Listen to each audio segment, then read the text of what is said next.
찬양대 은혜로운 찬양 감사를 드립니다. 우리 사랑하는 전교 성도님, 한 주간 평안하셨습니까? 또 사모하는 마음으로 예배 자리에 나오신 여러분들에게 하나님의 귀한 은혜가 임하기를 간절히 소망합니다. 오늘은 한나의 생존 법칙이라는 제목으로 함께 은혜를 나누고자 합니다.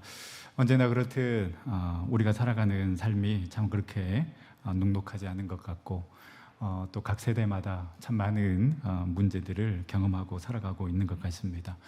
요즘에 또 이런저런 소식을 들으면 정말 곳곳이 지뢰밭과 같은, 언제 어디서 문제들이 터져도 전혀 이상할 것 없는 그러한 시대에 우리가 살아가고 있는 것 같습니다. 그래서 많은 분들이 서로 각자가 정신 차리고 각자의 살 길을 모색해야 한다라고 공공연히 이야기합니다. 그야말로 각자 도생의 시대에 살아가고 있습니다. 이 말이 참 슬픈 게요, 이번 명절에는 절대 아파서는 안 된다고 합니다. 그래서 추석에 생선이나 전을 먹지 말라고 하는데요. 그런데 여러분, 명절에 전을 안 먹으면 그게 어디 명절입니까? 문제는 던져놓고 문제를 해결할 능력이 없는 모습에 그 피해는 평범한 시민들이 고스란히 겪고 있는 것 같습니다. 그렇지만 우리는 어떠한 상황과 환경 속에서도 살아야 하고 살아내야 합니다. 왜냐하면 우리는 생명을 가졌기 때문입니다. 생명은 생을 명함입니다. 우리가 살아가야 하는 것은 당연한 삶의 명령이라는 것이죠. 그 생명이 우리 안에 있기 때문에 우리는 상황과 환경이 어떠하든지 살아가고 살아내야 한다라는 것이죠. 에스겔 16장 6절에 내가 내 곁으로 지나갈 때에 네가 피투성이가 되어 발짓하는 것을 보고 네게 이르되 너는 피투성이라도 살아있으라. 다시 이르기를 너는 피투성이라도 살아있으라 라고 에스겔 선지자를 통하여서 하나님께서 말씀하셨습니다.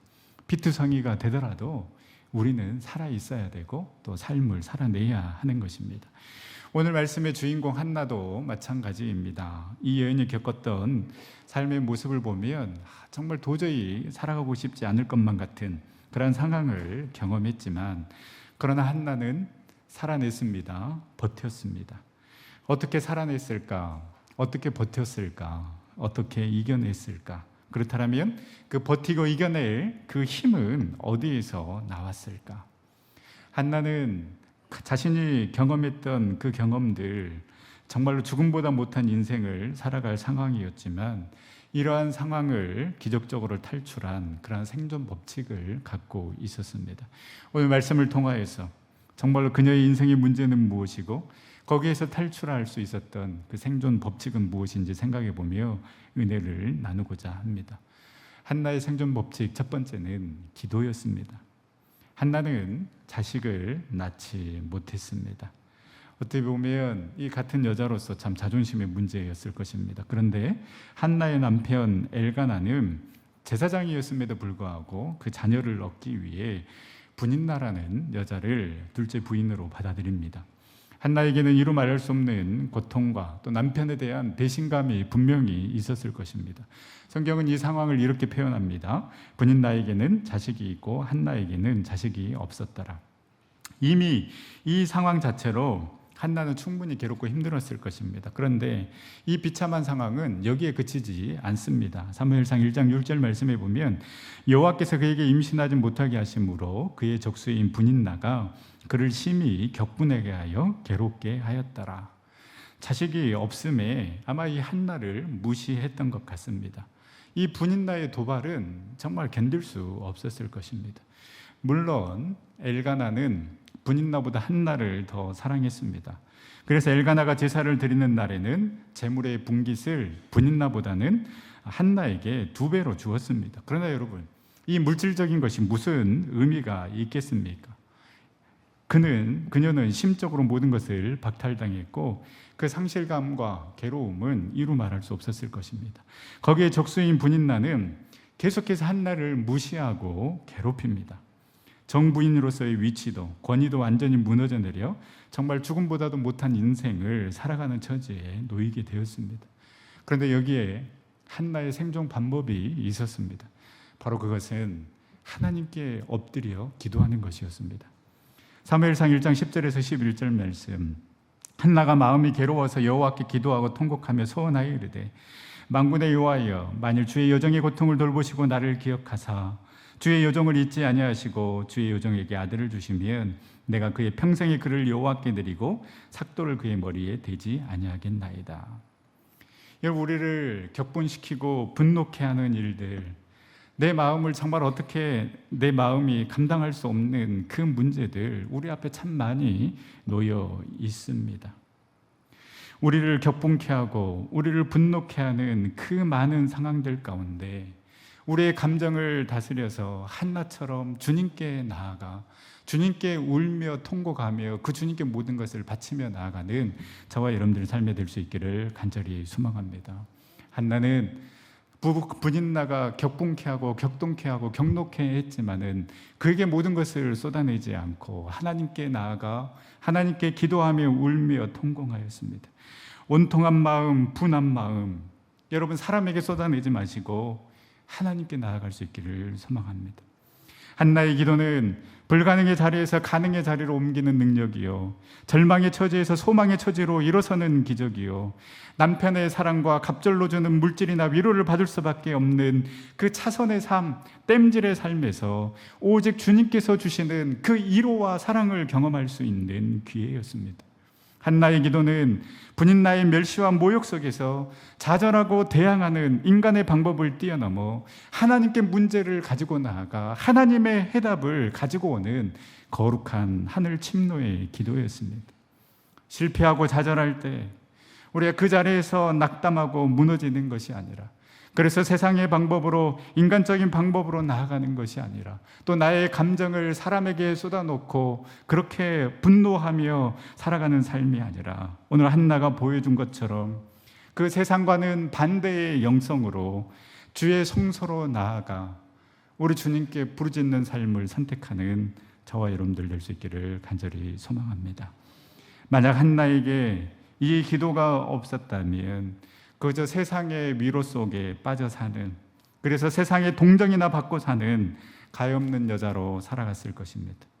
만약에 한나에게 기도가 없었다면 분인나의 멸시와 천대 앞에 기도의 능력마저도 잃어버리고 죽음만도 못한 자리에서 헤어나지 못했을 것입니다. 한나에게 기도가 없었다면 그녀의 태문은 열리지 않았을 것이고, 무엇보다도 사무엘과 같은 능력의 종은 그 시대에 태어나지 않았을 것입니다. 기도는 오늘의 모든 환경과 고통을 극복하고 내일을 소망으로 바라보며 인간의 불가능을 가능으로 바꿔놓는 놀라운 능력임을 여러분 믿으시기를 바랍니다.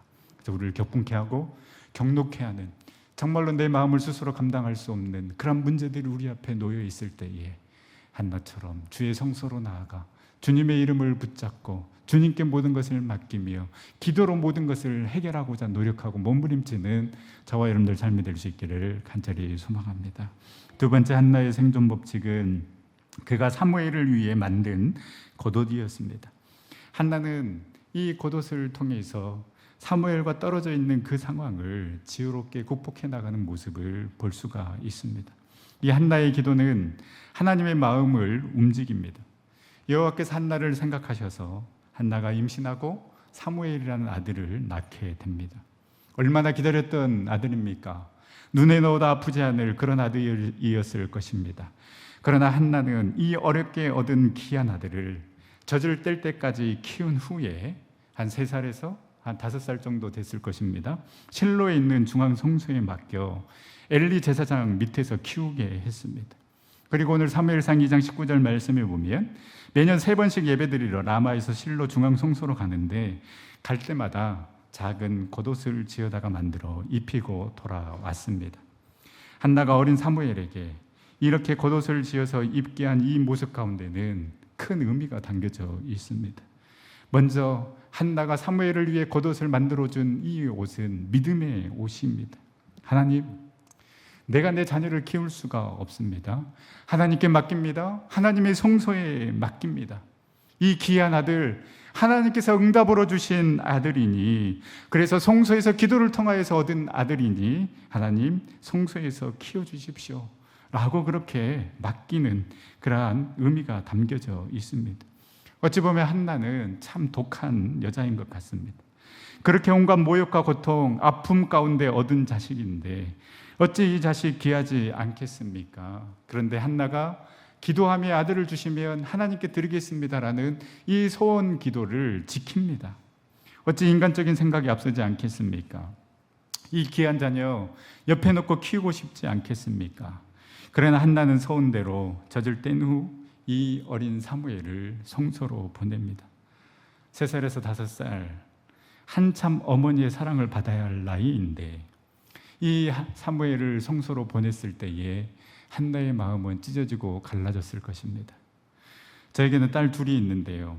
첫째가 3살 때 이 둘째 출산을 이제 한 달 앞두고 저희만의 시간도 갖고 또 둘째를 좀 편하게 낳자라는 생각도 있어서 이 첫째를 광주에 있는 외할머니 집에 보내기로 하고 이제 제가 운전하고 이 첫째 딸과 내려가는데 저는 그때 제 아내의 모습을 생생히 기억합니다. 분명 할머니 집에 가는 것임에도 불구하고 그 표정과 분위기는 딸을 어디에다가 입양 보내는 그런 표정이었습니다. 어찌나 눈물을 흘리든지 보내놓고 너무나 허전해서 그날 내내 울었다고 합니다. 물론 그 다음 날부터는 편하게 잘 지냈습니다.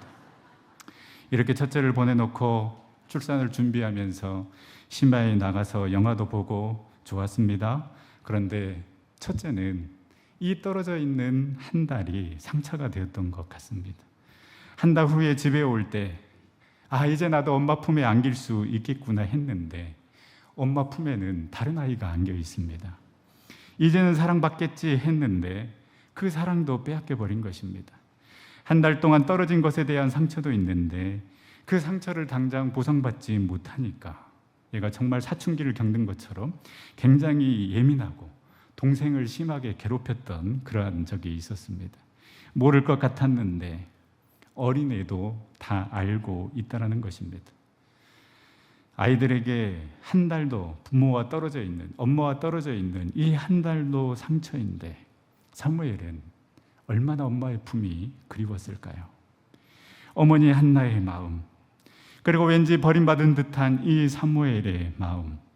그러나 한나는 전혀 이러한 상황들, 아픔들을 고려하지 않고 믿음으로 하나님께 맡깁니다. 하나님께서 분명히 키워주시리라는 확신도 있었습니다. 모정의 아픔을 뛰어넘어 하나님을 신뢰하고 하나님께서 주셨으니 당연히 하나님께 드리겠습니다라는 이 한나의 비장한 모습을 느낄 수가 있는 것입니다. 두 번째 이 곧옷은 사랑의 옷입니다. 한나가 어떻게 사무엘을 기억하며 생각하며 기도했겠습니까? 바로 이 사무엘을 생각하며 곧옷을 만들면서 사무엘을 기억했을 것입니다. 요즘이야 누가 옷 만들어서 입습니까? 그런데 옛날에는 이렇게 겨울이 다가오면 이 실로 한 올 한 올 짜서 이 스웨터 같은 옷을 참 많이 만들었던 것 같습니다. 장갑이나 목도리 등등을 많이 짜서 이 선물로 주고받고 했던 적이 있었던 것 같습니다. 저도 연애할 때 몇 번 받아본 적이 있는데요. 이렇게 이야기하면 아내가 줬나 보다라고 생각하실 텐데요. 사실 아내한테는 받은 적이 없었던 것 같습니다. 이런 선물을 받으면 그 정성과 사랑이 참 엄청나다라는 것을 느끼게 됩니다. 이게 단숨에 만들 수 있는 것이 아니지 않습니까? 시간과 시간, 그래서 그 오랜 시간 걸려서 만들어내는 것 아니겠습니까? 그러면서 생각하는 것이죠. 이걸 그 받을 사람을 생각하면서 얼마나 기뻐할까? 얼마나 좋을까? 그래서 그 사람, 그 받았을 때에 그 기뻐하는 모습을 상상하면서 그 옷을 또 목도리를 만들지 않습니까? 한나도 마찬가지였을 것입니다. 너무나도 귀한 아들, 사랑스러운 아들, 그 눈에 밟히는 상황에서 때로는 이 옷을 만들며 보고 싶어 눈물도 흘리고, 그리고 그 자리에서 사무엘을 생각하며 간절히 기도했을 것입니다. 한나가 사무엘에게 만들어준 이 옷은 사랑의 옷입니다. 어머니의 눈물이 배어있는 눈물의 옷입니다. 사무엘도 비록 떨어져 있지만 이 옷을 입고 있을 때마다 어머니의 사랑과 기도를 생각했을 것입니다. 세 번째, 이 옷은 사명의 옷입니다. 옷 하나만으로 그 사람의 모든 것을 보여주고 있습니다. 여러분, 제복을 입은 사람들 어떻습니까? 그 사람들은 그 직업에 대한 자부심이 있습니다. 옷은 그 사람의 포지션을 말해주고 있는 것입니다. 사무엘은 이 세마포의 옷을 입으면서 자신을 향한 어머니의 사랑, 그 어머니의 마음도 느꼈을 뿐만 아니라 내가 어떠한 사람이 되어야만 하는가에 대한 분명한 사명도 생각했을 것입니다. 그는 이 옷을 입으면서 하나님의 거룩한 사명을 감당하는 제사장의 꿈을 꾸며 하나님 전에서 자랐을 것입니다. 한나는 바로 이 옷을 매개체로 해서 하나님을 향한 믿음, 자식을 향한 사랑, 그리고 자녀가 걸어가야 할 사명을 담아내 어린 사무엘과 떨어져 있는 그 상황, 그래서 사랑할 수도 없고 교육할 수도 없는 그 상황을 지혜롭게 극복해 나간 것입니다. 이 한나의 모습을 보면서 여러분, 우리가 자녀에게 줄 수 있는 가장 최고의 선물은 바로 신앙이요 믿음임을 알 수 있습니다. 여러분, 좋은 학원 보냈다고, 또한 좋은 학교 보냈다고 여러분의 할 일을 다 했다라고 생각하지 마십시오. 여러분, 사랑하는 우리 자녀를 위한 그 간절한 기대와 소망 중에 하나님, 우리 자녀가 정말로 하나님을 사랑하고 하나님만을 예배하고 하나님의 사명을 감당하기를 원합니다라는 그 간절한 기대와 소원이 여러분 가운데 있습니까? 정말 한나가 겉옷을 만들면서 거기에 간절한 기도를 담고 사랑을 담고 기대를 담았던 것처럼 여러분, 우리도 우리 자녀들에게 그 영적인 유산, 믿음의 유산을 전수해주는 그런 믿음의 부모님들이 될 수 있기를 소망합니다. 여러분, 이 겉옷이 사무엘을 살렸습니다. 이 겉옷이 한나를 살렸습니다. 이 겉옷이 사랑의 결핍을 채웠습니다. 이 겉옷이 늘 사무엘이 마음을 다잡는 매개체가 되었습니다. 한나가 사무엘을 위해 만든 이 겉옷은 한나가 사무엘에게 줄 수 있는 최고의 선물이었던 것처럼 여러분, 우리도 우리 자녀에게 줄 수 있는 그 최고의 선물이 눈물의 기도가 되고 가정 예배가 되어서 가정 예배가 되고 또한 믿음과 소망과 사랑의 흔적들, 귀한 믿음의 유산, 신앙의 유산이 되어서 우리 자녀들이 세상의 비전과 꿈을 가지고 살아가는 것이 아니라 하나님의 꿈을 품고 믿음 안에서 성장해 나갈 수 있기를 간절히 소망합니다. 한나의 생존 법칙 세 번째는 온전히 드림으로 인하여서 더 많은 축복을 누리는 삶을 살아가는 것입니다. 오늘 본문 21절 말씀, 여호와께서 한나를 돌보시사 그로 하여금 임신하여 세 아들과 두 딸을 낳게 하셨고 아이 사무엘은 여호와 앞에서 자라니라. 정말로 귀하게 얻은 그 아들을 얻기까지 온갖 모욕과 정말로 그 아픔을 겪어내야 했지만 하나님께서 한나에게 사무엘 귀한 아들을 주셨습니다. 그러나 이 한나는 사무엘을 하나님께 바칩니다. 하나님께 드립니다. 그랬더니 하나님께서 놀라운 축복으로 5명의 자녀를 허락해 주신 것입니다. 하나님을 온전히 신뢰하고 하나님께 온전히 드리며 하나님께 맡길 때에 하나님께서는 분명히 더 큰 은혜로 채워주시고 인도해 주심을 여러분 믿으시기를 바랍니다. 근데 여러분, 우리는 항상 순서를 바꾸려고 합니다. 하나님, 먼저 축복해 주십시오. 그러면 제가 드리겠습니다. 하나님, 먼저 우리 자녀 잘 되게 해 주십시오. 그러면 하나님 원하는 방향으로 가도록 하겠습니다. 아닙니다. 오늘 한나의 모습을 통해서 그의 생존 법칙, 축복을 받는 법칙을 깨달아야 합니다.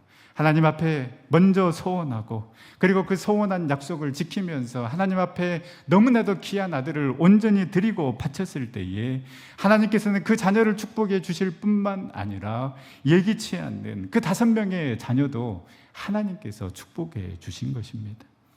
왕상 17장에 보면 사르밧 가부가 나옵니다. 엘리야가 이 사르밧 가부의 집에 들어갔을 때 엘리야는 이 여인에게 도저히 들어줄 수 없는 이야기를 합니다. 내 손에 떡 한 조각을 내게로 가져오라고 이야기를 합니다. 그런데 이 여인의 상황은 아들과 함께 마지막 음식을 먹고 이 음식을 먹고 죽으려고 했다라는 것입니다. 그런데 엘리야는 그 음식을 나에게 가지고 오라고 이야기합니다. 그러면 통에 가루가 떨어지지 아니하고 병에 기름이 없어지지 아니하리라고 이야기를 합니다. 그런데 이 여인 그것 가지고 엘리야 앞에 나아갔을 때에 약속대로 통의 가루가 떨어지지 않고 병의 기름이 없어지지 않은 축복을 누리게 되었습니다. 먼저 그 축복을 주시면 내가 당신에게 음식을 주겠습니다가 아니라 먼저 가지고 왔더니 하나님께서 말할 수 없는 은혜와 축복을 허락하여 주신 것입니다. 이것저것 따지고 이래서 안 되고 저래서 안 되고 지금은 아니고 지금은 안 되고 이런저런 이유를 들어서 먼저 그의 나라와 그의 의를 구하지 않는다라면 여러분, 한나의 축복, 이 사르밧 가부의 축복은 결코 우리의 축복이 될 수 없습니다. 나의 만족과 나의 유익을 위하는 삶이 아니라 한나처럼 사르밧 가부처럼 하나님을 위하고 먼저 주님을 위해 드리고 맡기고 헌신하며 나아갈 때에 하나님께서는 담이 없는 축복으로 저와 여러분들을 인도하여 주실 줄 믿습니다. 우리의 삶도 이러한 삶이 되기를 원합니다.